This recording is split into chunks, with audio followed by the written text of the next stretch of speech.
দেববাণী, বৃহস্পতিবার 25শে জুলাই 1895। পাতঞ্জল যোগসূত্র। কার্য 3 প্রকারের হতে পারে। কৃত, যা তুমি নিজে করেছ। কারিত, যা অপরের দ্বারা করাচ্ছ। আর অনুমোদিত, অপরে করছে তাতে তোমার অনুমোদন আছে, কোনো আপত্তি নেই। আমাদের উপর এই 3 প্রকার কার্যের ফল প্রায় একরূপ। পূর্ণ ব্রহ্মচর্যের দ্বারা মানসিক ও আধ্যাত্মিক শক্তি খুব প্রবল হয়ে থাকে। ব্রহ্মচারীকে কায় মনোবাক্যে মৈথুন বর্জিত হতে হবে। দেহটার যত্ন ভুলে যাও, যতটা সম্ভব দেহ চেতনা ভুলে যাও। যে অবস্থায় স্থিরভাবে ও সুখে অনেকক্ষণ বসে থাকতে পারা যায় তাকেই আসন বলে। সর্বদা অভ্যাসের দ্বারা এবং মনকে অনন্তভাবে ভাবিত করতে পারলে এটি হতে পারে। একটা বিষয়ে সর্বদা চিত্তবৃত্তি প্রবাহিত করার নাম ধ্যান। স্থির জলে যদি একটা প্রস্তরখণ্ড ফেলা যায় তাহলে জলে অনেকগুলি বৃত্তাকার তরঙ্গ উৎপন্ন হয়। বৃত্তগুলি সব পৃথক পৃথক, অথচ পরস্পর পরস্পরের উপর কার্য করছে। আমাদের মনের ভেতরে এই রূপ বৃত্ত প্রবাহ চলেছে, তবে আমাদের ভেতরে সেটি অজ্ঞাত সারে হচ্ছে, আর যোগীদের ভেতরে এই রূপ কার্য তাদের জ্ঞাত সারে হয়ে থাকে। আমরা যেন মাকড়সার মতো নিজের জালের মধ্যে রয়েছি। যোগ অভ্যাসের দ্বারা আমরা মাকড়সার মতো জালের যে অংশে ইচ্ছা যেতে পারি।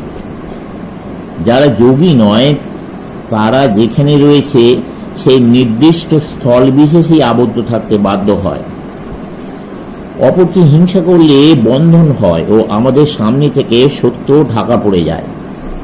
শুধু নিষেধাত্মক ধর্ম সাধনায় যথেষ্ট নয়, মায়াকে আমাদের জয় করতে হবে, তাহলে মায়াই আমাদের অনুসরণ করবে।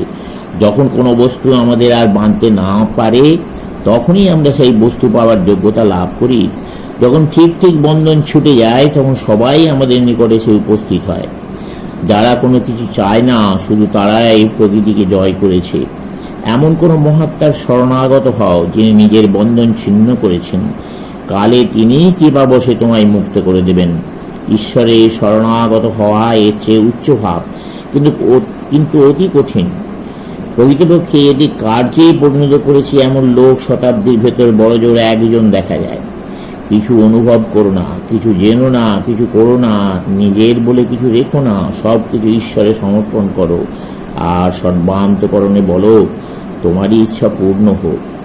আমরা বদ্ধ, এই ভাব আমাদের স্বপ্ন মাত্র। জেগে ওঠো, বন্ধন চলে যাক, ঈশ্বরে শরণাপন্ন হও। এই মায়া মরু অতিক্রম করবার এই একমাত্র উপায়। ছেড়ে দাও রজ্জু, বলো হে সন্ন্যাসী, ওং তৎসৎ ওং।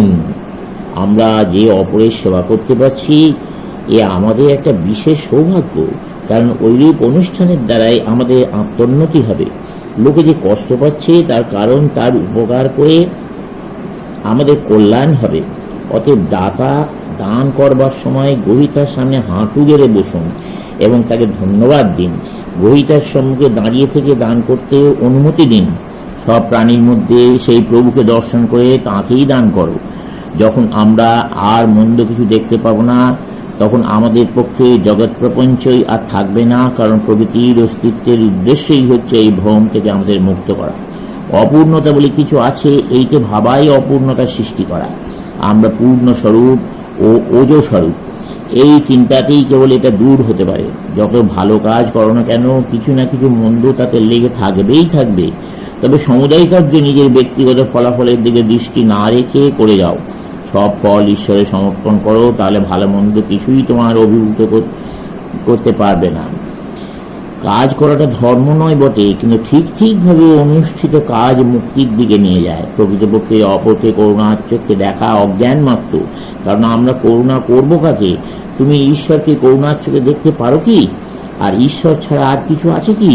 ঈশ্বরকে ধন্যবাদ দাও যে তিনি তোমাকে তোমার আত্মোন্নতির জন্য এই জগৎ রূপ একটি নৈতিক মশালা দিয়েছেন।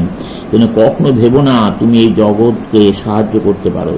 তোমায় যদি কেউ অভিশাপ দেয় তার প্রতি কৃতজ্ঞ হও, কারণ গালাগালি বা অভিশাপ জিনিসটা কি তা দেখবার জন্য সে যেন তোমার সম্মুখে একখানি আশি ধরছে আর তোমাকে আত্মসংযম অভ্যাস করবার অবসর দিচ্ছে।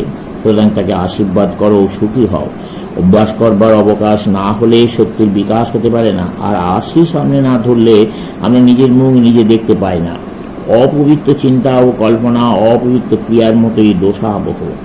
কামনা দমন করলে তা থেকে উচ্চতম ফললাভ হয়। কাম শক্তিকে আধ্যাত্মিক শক্তিতে পরিণত করো, কিন্তু নিজেকে পৌরুষত্বহীন করো না, কারণ তাতে কেবল শক্তির অপচয় হয়। এই শক্তি যত প্রবল থাকবে, এর দ্বারা তত অধিক কাজ সম্পন্ন হতে পারবে। প্রবল জলের স্রোত পেলে তবেই জলশক্তির সাহায্যে খনির কাজ করা যেতে পারে। আজকাল আমাদের বিশেষ প্রয়োজন এই যে আমাদের জানতে হবে একজন ঈশ্বর আছেন, আর এইখানে এবং এখনই আমরা তাকে অনুভব করতে করতে দেখতে পারি। চিকাগোর একজন অধ্যাপক বলেন, এই জগতের তত্ত্বাবধান তুমি করো, পরলোকের খবর ঈশ্বর নেবেন। কি আহাম্মকি কথা! যদি আমরা এই জগতের সব বন্দোবস্ত করতে পারি, তবে পরলোকের ভার নেবার জন্য আবার অকারণ একজন ঈশ্বরের কি দরকার?